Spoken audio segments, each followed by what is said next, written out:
In this video, I'm going to show you how to use a lifting out technique in watercolor painting, and this will allow you to create a sense of depth and atmosphere quite quickly. Now, when I'm out and about, I quite often enjoy carrying a little sketchbook with me. This was from a time a few weeks ago up in Taunton, and I like sketching people just going about their lives, really.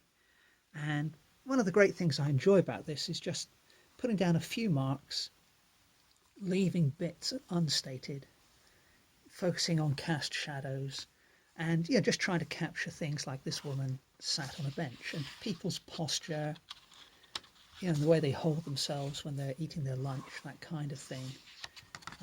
I think it's always quite interesting to observe. Quite like the cast shadows on this person's legs that are coming from the table there.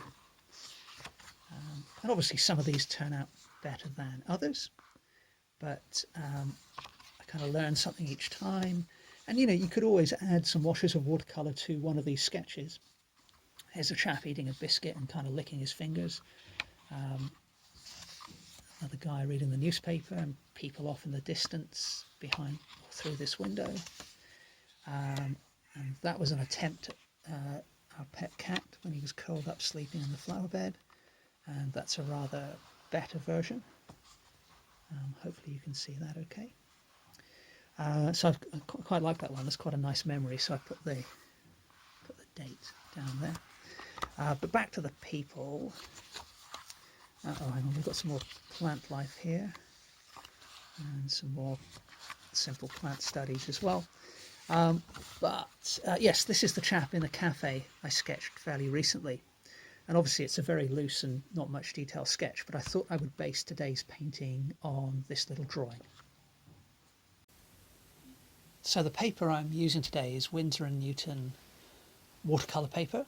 It's about 16 inches by 20, and it's £140 paper, so it's quite robust and relatively resistant to buckling. Now I've done a slightly more refined version of my little sketch there using a Unipin marker pen, and that's a water resistant ink. They come in a range of nib sizes, so I think I've used the 0.1 here, but it doesn't matter too much, to be honest with you.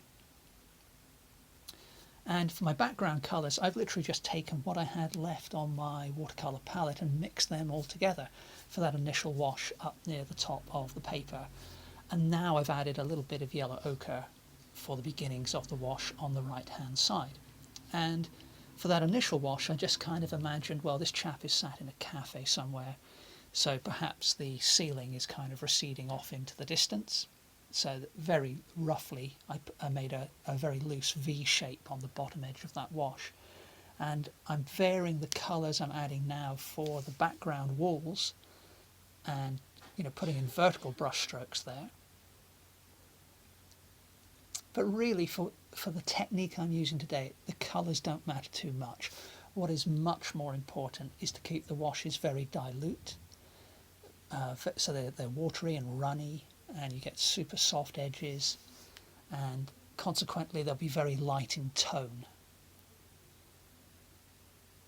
I'm making them slightly darker as I come to the foreground, but the main thing is to keep them light and airy for this sort of atmospheric sense of depth that I'm looking to create. I was using a Jackson's Raven mop brush to put down that paint, but now I've switched to a synthetic flat, and I've just got clean water there, and what I'm doing is I'm using that wet brush to lift out the approximate silhouette of a person in the background.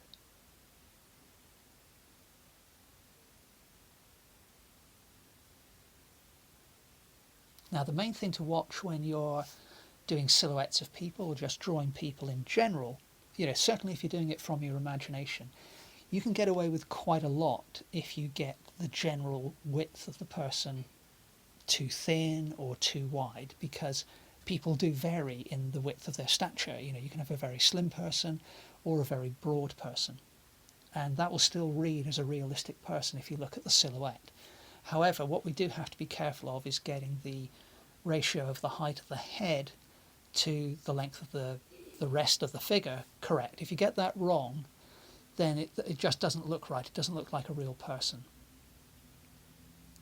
I think, if memory serves me correctly, typically there are about 6.5 head heights in the distance between the top of a person's head and the bottom of their feet. Obviously that does vary a little bit, but that's the sort of ratio you're aiming for. And while I was chatting away there, I've just begun to put a second figure in over on the right hand side. So you can see it's quite a quick technique. Off camera I've been wiping the brush off with a clean paper towel and then replenishing the brush with clean water before I return to the paper. Now, depending on the weather conditions and the temperature in which you're working, the original watercolour wash is going to dry at varying speeds. So how quickly you have to work in order to continue to lift off the paint is going to vary day to day, and it's also going to vary in terms of how hard you scrub. So because I'm using quite a robust paper, I can scrub a bit harder on this central section, but you can see I'm having a lot more difficulty lifting off the paint now compared to what I was doing with the figures on the right. Now I could have mitigated for that a little bit by spraying the surface of my original wash with a fine mist of water. I chose not to do that today, just for simplicity really. But it's just a technique to keep in mind. But even that, you have to be a little bit careful with watercolour, because adding the water spray will affect the wash as well in other ways. So it depends what you're looking to do. Anyway, what I'm doing to the left of these ghostly figures off on the right is just adding in a few vertical stripes, a few horizontal stripes, and some kind of a rectangle there. And then I'm attempting to put in a bit of a circle, which was meant to represent a clock on the wall. But I decided, okay, things are getting too dry there, so I'm moving on to the main figure. But the point of the rectangles in the background is that they're just meant to represent roughly perhaps a counter in the cafe and perhaps some indication of a window or a doorway or some kind of a cupboard on the wall. It doesn't matter. The point is to have some fairly regular shapes that contrast to the ghostly figures that I've already established. And now I'm starting to work on the main figure by putting an initial wash on the face and the hand.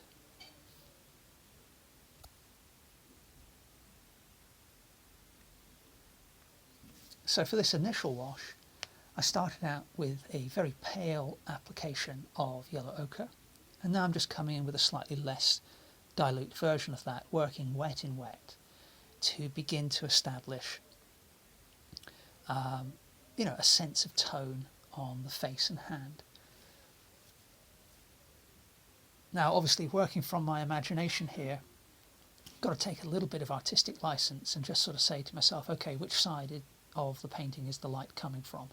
So I'm choosing to have the light come in from the left, and then really just using memory and a little bit of experience and a little bit of guesswork, having added a bit of burnt sienna to my brush, I'm now darkening those shadows on the right hand side, and typically in the ear there'll be a bit of shadow in there because obviously it's a recess.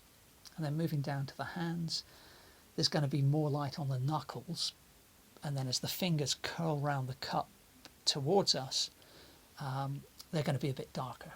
And then I'm letting the watercolour kind of do a bit of the work for me, so some of those drips at the bottom of the hand, or little pools of watercolour, they happen to have ended up in places that I quite like. A bit of raw umber, a bit of burnt umber in the mix now, and possibly a bit of purple as well, a bit of violet rather. Just still wet in wet, darkening some of these washes a little bit more. But not getting, I can't get too fussy with the detail because, well, I suppose I could from my imagination, but because I'm not working from a specific reference, I can't get overly focused on a fingernail. So the tough part is trying to work out what it would actually look like. The easier part is, you don't get tangled up in the pattern of a jumper that somebody's wearing, or the shape of their fingernail or something like that. So while I've applied those initial washes to those exposed areas of skin. We'll give this chap a blue shirt, and just using cobalt blue here. Nice, fairly thin wash, but cobalt blue is quite a powerful colour, so nice bright colour in contrast to the flesh tones. Now I want to avoid, if I can, clipping that little pool of brown on the chap's chin with my blue wash. So you've got to be careful when you're putting one wash next to another. If you're not going to let it dry, as I haven't here, because I'm just having some fun here, really. Well, hopefully I'm doing that all the time when I'm painting, to be honest. But if I was doing a commission, for example, and the client wanted a particular look, I would be much more concerned about that little pool of brown perhaps running into the blue of the shirt. I seem to have got away with it so far. That hasn't happened. But if I was doing a commissioned work for a customer, I would probably let those first washes on the person just dry completely. Anyway, shirt in place. Let's get some sort of bottle green mixed in with the cobalt, and we'll give this chap a deep green jacket. The main thing is, what I'm doing here is I want the colours of the clothing to be fairly bright, because having created this ghostly background, atmospheric background, in order for that to give us a sense of depth, there has to be something to contrast with those light tones. So the background colours are fairly subdued, they're mostly tertiary, and all the edges are super soft. So to contrast that, what I'm doing for the figure is going with bolder and brighter colours. The edges are harder, and the colours are, generally speaking, they're more secondary colours, although blue's obviously a primary as well. At the moment, of course, there's not that much difference between the colours of the face and hand and the background, but I'll probably add a bit more oomph to those in a bit. But the jacket's a nice dark tone as well on the right hand side. Again, the light's coming in from the left, so we're just approximating what's going on. And having said that, I just mixed up a green which was a bit too dark, but that's kind of the fun with this sort of experiment, so we'll just keep going with that.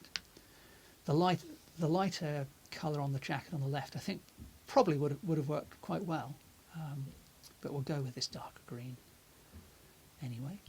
Now, where I swept in a little vertical stroke of that on the shoulder to the right, to our right of the guy, you can see I've started to get a bloom there, and there's another couple of blooms on the jacket. But I think that adds quite a bit of character to the washes.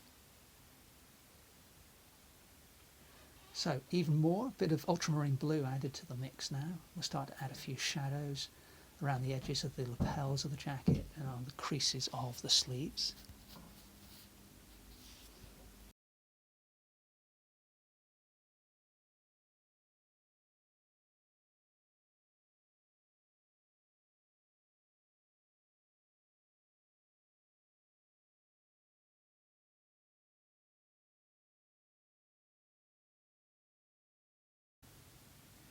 Now, when working from one's imagination to try and capture what's going on in the folds of a jacket or some kind of fabric, really you've got to, I think the trick is, don't try and do too much.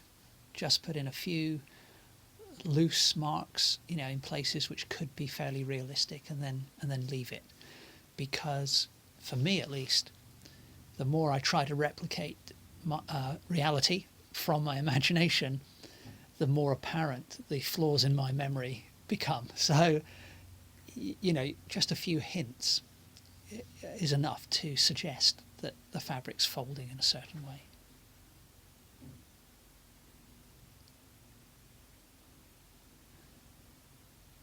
So sticking with the flat brush and perhaps going a little bit too dark really for the shadow I've just put under the collar of the shirt. This is cobalt blue again, but mixed in with a bit of burnt umber and a bit of ultramarine blue. But I just went back and diluted things a bit because, as mentioned, that shadow, it's okay, but it's a little bit too dark, I think, under that top collar. But adding a few shadows on the neck with that same colour, and because watercolour is quite translucent, That's an okay thing to do. Put a bit of a blue shadow over the flesh tone.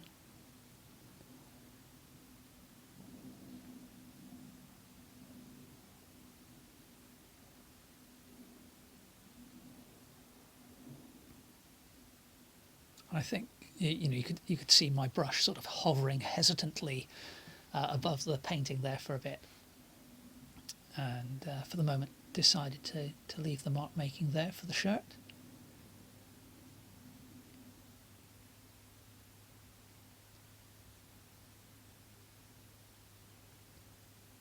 So nice bold red, bit of alizarin crimson for this mug.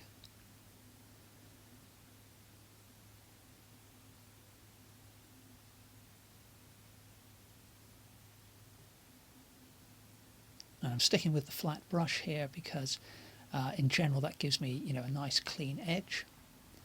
Although you can see I've wandered outside of the line work of the cup in a couple of places, so just trying to lift that off with a bit of paper towel, which I managed to get to that quickly enough. And because it's adjacent to that fairly dark green colour, then I've more or less got away with that.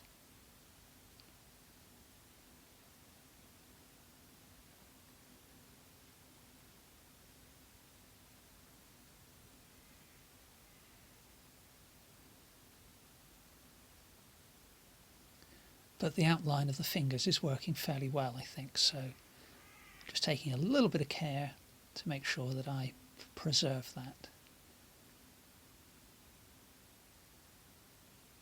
And because I paused on the application of the wash to mop up that little mistake, you can see the lower half of the cup has come out a little bit darker than the upper half. But I don't think that's too bad. That could be the case in reality. If there's some light coming in from overhead, it's possible the cup could be that way. But decided to just darken things on the right hand side in keeping with what I've done on the figure.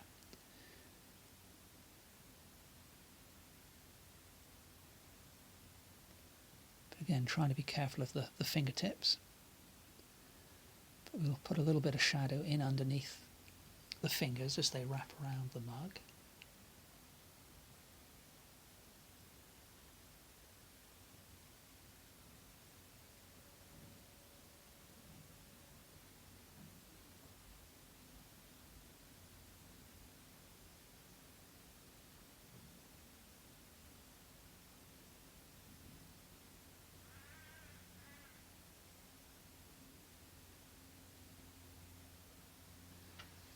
So that the application of colour on the mug has started to make that look a little more solid.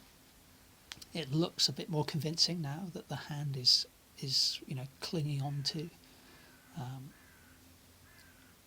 I just changed my camera angle to give you a bit of a better view of the better perspective of the painting. But hopefully now that you can see that the ghostly background is beginning to look much further back. And obviously it's out of focus compared to the main figure. So just coming in with some yellow ochre here for the hair, and back to the round mop brush that I used for the initial washes, and just using, for the most part, the point of that brush to fill in the hair, and hopefully automatically create just a little bit of texture in the mark making. But at the moment that colour is quite close, both in tone and hue, to the background. Although it's dark enough that it is coming forward as I look at the painting. But we need to go a little bit darker with the hair.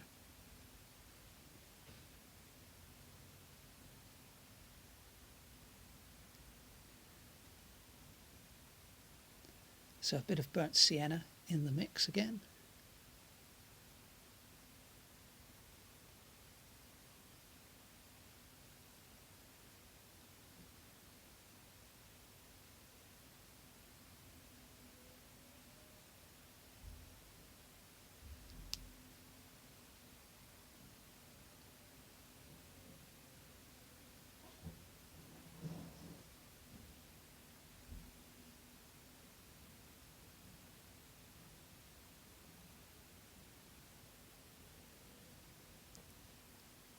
bit of raw umber, just gradually darkening the tone in different parts of the hair. But obviously I've got a few wayward pools of paint there.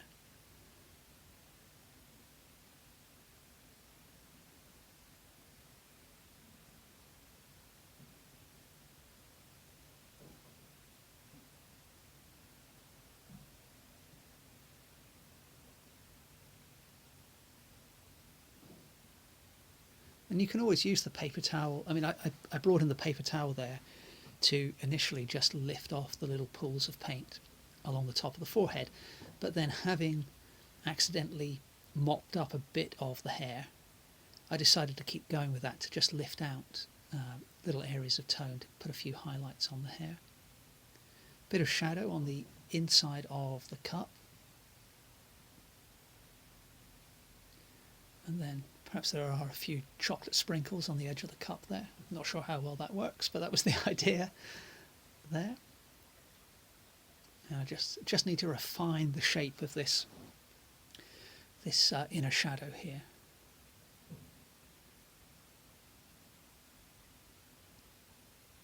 Which is possibly a little too dark, possibly the wrong colour as well, but you know, for the purposes of this exercise, it will suffice.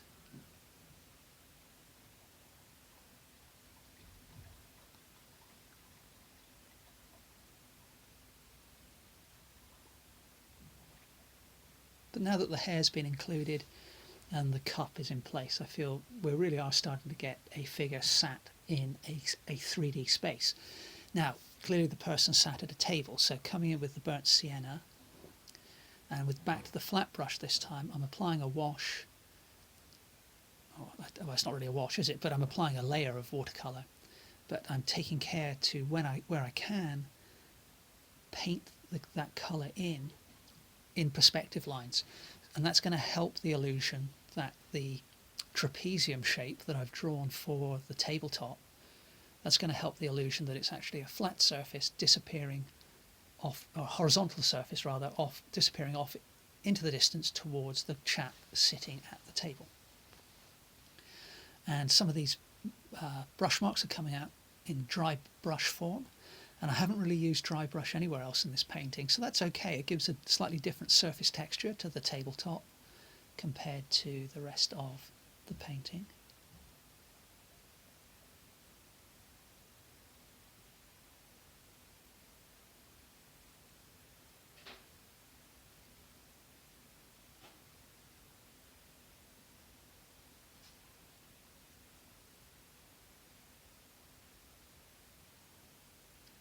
Back to some burnt umber and a little bit of a cast shadow from the cup, and a little bit of shadow that I just put in underneath the little finger on the hand.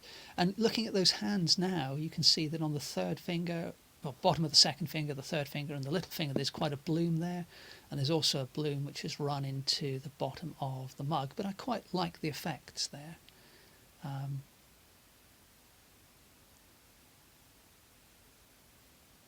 And we've got some sugar packets and a stirrer and the lid of the coffee cup on the table. So some cast shadows in there.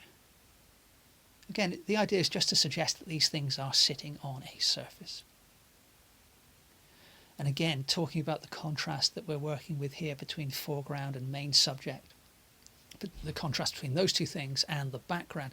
Notice there are no cast shadows of any kind in the background. Okay, so we can create a sense of depth and atmosphere not only by changing the tone and the edges and the colour scheme of the background compared to the foreground, but also simply by omitting things. And obviously we've omitted detail completely from the background. There aren't any details. But another thing we haven't included is shadows. There are no cast shadows at all in the background. You don't necessarily have to do it that way, but worth considering. So while I was chatting away there, a bit of a bright red touch to the sugar packets and a little bit of light yellow ochre on that stirring stick. A bit of light blue shadow on the plastic lid.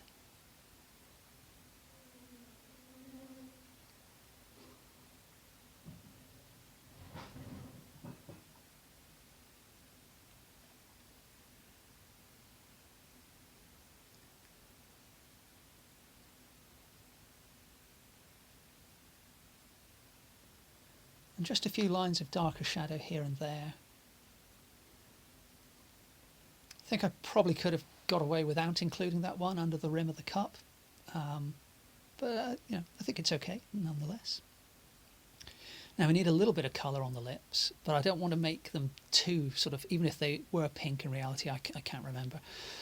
You know, I don't want to make them too lush a pink, but we'll come back to that in a moment. But for now, I've just put a bit of shadow on the mouth. You know, perhaps the mouth is slightly open, or that's the seam of the lips. Same colour used on the eyebrows, and then just tapping in that same colour on part of the hair. And then a bit of that same dark colour for the eyes. Taking care to leave a little bit of light, a little bit of unpainted area for the highlight in the eye. Just a light touch of that same colour for the nostril. And now it's starting to look like this person is, you know, for some reason they've paused in mid-drink and they're having a thought and they're gazing off into the distance, or perhaps something's happening just outside the cafe that's caught their eye. A little bit of extra shadow just added to the neck and the jawline and the ear. I'm thinking that I perhaps made those a little bit too hard-edged, but you know, again, it's not too bad.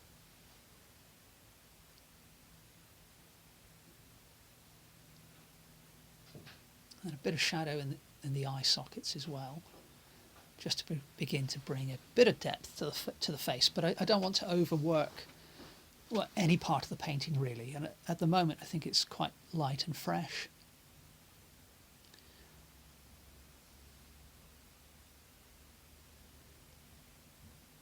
But just feel the need to put a little bit of extra shadow on the right hand side of the forehead and chin, as I did a moment ago. So while I show you the finished painting, see if you can answer these two questions. The first is, where have I hidden my signature? And secondly, did you spot the cow? But in summary, hopefully you can see that the inclusion of ghostly figures and objects in the background using the lifting off technique with watercolour, so you apply a very loose watercolour wash, and while that's still wet, you lift out silhouettes of key objects using a clean but wet brush. So if you use that for the background and then use bolder, brighter colours in the foreground, darker tones in the foreground, harder edges in the foreground, hopefully you agree that it's quite a quick way of creating a sense of depth and atmosphere. And we've now got a painting where this guy is sat enjoying his coffee and has been momentarily distracted by something out of frame. Hope you enjoyed this one. Let me know in the comments below if you were able to spot my signature and the cow, and I hope to see you next Sunday for the next video. Thank you very much for watching.